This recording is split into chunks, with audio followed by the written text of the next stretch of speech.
Back. இன்னைக்கு நம்ம வீடியோல பார்க்க போறது மட்டன் குழம்பு தேங்காய் வறுத்தரைச்சு எப்படி செய்யலாம்டாங்க. இன்னைக்கு நான் உங்களுக்கு இந்த வீடியோல செஞ்சு காமிக்க போறேன். ஸோ வீடியோவை ஸ்கிப் பண்ணாம எண்ட் வரைக்கும் ஃபுல்லா பாருங்க.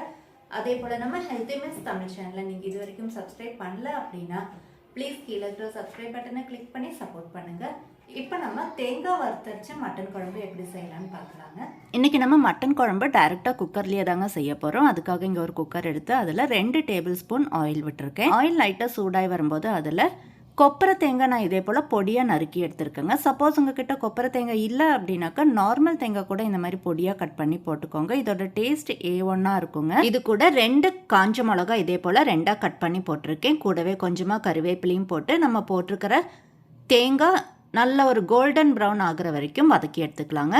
இந்த அளவுக்கு கோல்டன் ப்ரௌன் ஆன பிறகு இதில் ஒரு பெரிய வெங்காயம் ஸ்லைஸாக கட் பண்ணி போட்டுடலாம். வெங்காயம் நல்லா வதங்கி வர்றதுக்காக வெங்காயம் வதக்கும் போது எப்போவுமே உப்பு போட்டு வதக்கினாக்கா வெங்காயம் சீக்கிரமாக வதங்கி வந்துடுங்க. வெங்காயம் நல்லா இந்த அளவுக்கு வதங்கி வந்த பிறகு 2 டேபிள் ஸ்பூன் இஞ்சி பூண்டு பேஸ்ட்டு சேர்த்திருக்கேன்.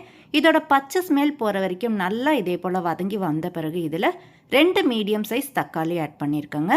தக்காளி வெங்காயம் இஞ்சி பூண்டு பேஸ்ட் எல்லாம் நல்லா மேக்ஸிமம் வதக்கி எடுத்துக்கணும். சீக்கிரமாக வதங்கி வர்றதுக்காக மூடி போட்டு 2லேருந்து 3 நிமிஷம் வச்சாலே போதுங்க. மூடியில் இருக்கிற ஆவி பட்டை வெங்காயம் தக்காளியில் இதே போல் நல்லா மசிஞ்சு வந்துடும்.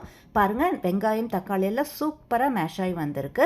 இப்போ இதில் தேவையான மசாலா ஆட் பண்ணிடலாம். மிளகாத்தூள் 1 ஸ்பூன், மஞ்சத்தூள் 1/2 ஸ்பூன், மிளகுத்தூள் 1/2 ஸ்பூன். இதெல்லாம் போட்ட பிறகு இதோட பச்சை ஸ்மெல் போகிற வரைக்கும் நல்லா இதே போல் வதக்கி விட்டுடலாங்க. போட்டிருக்கிற மசாலாவோட பச்சை ஸ்மெல் போகிற வரைக்கும் நல்லா இந்த அளவுக்கு வதங்கின பிறகு நான் இங்கே 1/2 கிலோ மட்டன் நல்லா க்ளீன் பண்ணி எடுத்து வச்சுருக்கேங்க. அதையும் போட்டு நல்லா மசாலாவோட மிக்ஸ் பண்ணி விட்டுடலாம். இந்த மாதிரி வெங்காயம் இஞ்சி பூண்டு பேஸ்ட்டு தக்காளி இதெல்லாம் நல்லா இதே போல் வதக்கின பிறகு அதில் மட்டனை போட்டு நம்ம வேக வைக்கும்போது அதோட டேஸ்ட் A1 இருக்குங்க. ஸோ நீங்களும் இந்த மாதிரி ட்ரை பண்ணி பாருங்கள்.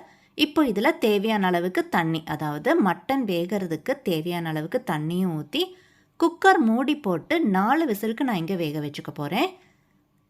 மட்டன் வேகிற இந்த டைமில் மட்டன் கறிக்கு தேவையான மசாலா நம்ம இங்கே வறுத்தெடுத்துக்க போகிறோம். அதுக்காக ஒரு கடாயில் 1 ஸ்பூன் பெருஞ்சீரகம், 1/2 ஸ்பூன் ஜீரகம், இது 2ஐயும் போட்ட பிறகு நல்லா பொரிஞ்சு வரணுங்க. நம்ம போட்டிருக்கிற பெருஞ்சீரகமும் ஜீரகமும் நல்லா பொரிஞ்சு வர்ற இந்த ஸ்டேஜில் காஞ்ச மிளகா போட்டுக்கலாம். காஞ்ச மிளகா நான் இங்கே காஷ்மீரி சில்லி எடுத்திருக்கேன். காஷ்மீரி சில்லி போடும்போது குழம்புக்கு நல்ல ஒரு கலரும் கிடைக்கும். இது கூட 1 கப் துருவின தேங்காவும் போட்டு தேங்காய் நல்லா வதங்கி வர்றதுக்காக 1 டேபிள் ஸ்பூன் ஆயில் ஊற்றிருக்கேங்க. இதெல்லாம் போட்ட பிறகு நல்லா தேங்காய் ஒரு கோல்டன் ப்ரௌன் ஆகிற வரைக்கும் கைவிடாமல் வதக்கி எடுத்துக்கணும். அதே போல் எப்போவுமே நம்ம தேங்காய் வறுக்கும் போது ஸ்டவ்வை கம்ப்ளீட்டாக லோ ஃப்ளேமில் வச்சு வறுக்கணுங்க. அப்போ தான் நல்லா ஈவனாக கோல்டன் ப்ரௌனாக வறுபட்டு வரும். பாருங்க, தேங்காய் இப்போ நல்லா கோல்டன் ப்ரௌனாக வறுபட்டு வந்திருக்கு. இப்போ ஸ்டவ்வை ஆஃப் பண்ணிடலாம்.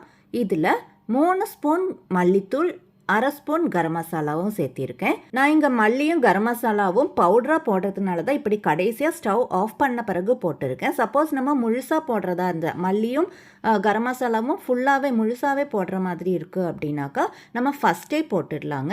நான் இங்கே பவுடராக போடுறங்காட்டிக்கு தான் ஸ்டவ் ஆஃப் பண்ணிட்டு போடுறேன். ஸோ நல்லா இதே போல் தேங்காவோட மிக்ஸ் பண்ணி விட்டுட்டாக்கா தேங்காவோட சூட்லேயே அதோட பச்சை ஸ்மெல்லும் போயிடும்.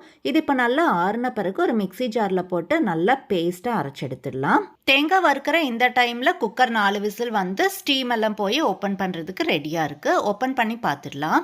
வாவ், பாருங்கள், சூப்பராக மட்டன் வெங்காயம் தக்காளியோட சேர்ந்து சூப்பராக வெந்து வந்திருக்குங்க. இப்போ இதில் நம்ம அரைச்சி வச்சுருக்கிற பேஸ்ட், அதாவது தேங்காய் வறுத்து அரைச்சிருக்கோம் இல்லையா, அந்த பேஸ்ட்டையும் இதில் ஊற்றிடலாம். ஜாரில் கொஞ்சமாக தண்ணி ஊற்றி நல்லா மிக்ஸ் பண்ணி அதையும் ஊற்றிடலாங்க. தேங்காய் பேஸ்ட் ஊற்றின பிறகு நல்லா ஒரு தடவை மிக்ஸ் பண்ணி விட்டு தண்ணி ஓரளவுக்கு வத்துற வரைக்கும் பாருங்கள், நல்லா இதில் தண்ணி இருக்குது. ஸோ ஸ்டவ்வை மீடியம் ஃப்ளேமில் வச்சு இந்த தண்ணியெல்லாம் ஓரளவுக்கு வத்துற வரைக்கும் ஒரு 5 மினிட்ஸ்க்கு கொதிக்க விட்டுடலாம். பாருங்கள், நல்லா இதே போல் கொதிச்சு வந்த பிறகு கொஞ்சமாக மல்லி இலை கொஞ்சமாக கருவேப்பிலையும் போட்டு ஸ்டவ் ஆஃப் பண்ணிடலாங்க. வறுத்தரைச்ச மட்டன் குழம்பு இங்கே சூப்பராக ரெடி ஆயிருக்கு. உங்களுக்கு இந்த ரெசிபி பிடிச்சிருந்தது அப்படின்னா நீங்களும் உங்கள் வீட்டில் மறக்காமல் ட்ரை பண்ணி பாருங்கள். அதே போல் உங்கள் ஃப்ரெண்ட்ஸ் அண்ட் ஃபேமிலிக்கும் நம்ம வீடியோவை ஷேர் பண்ணிவிட்டு சப்போர்ட் பண்ணுங்கள். இதே போல் நல்ல ஒரு ரெசிபியோட அடுத்த வீடியோவில் பார்க்கலாங்க. தேங்க்யூ.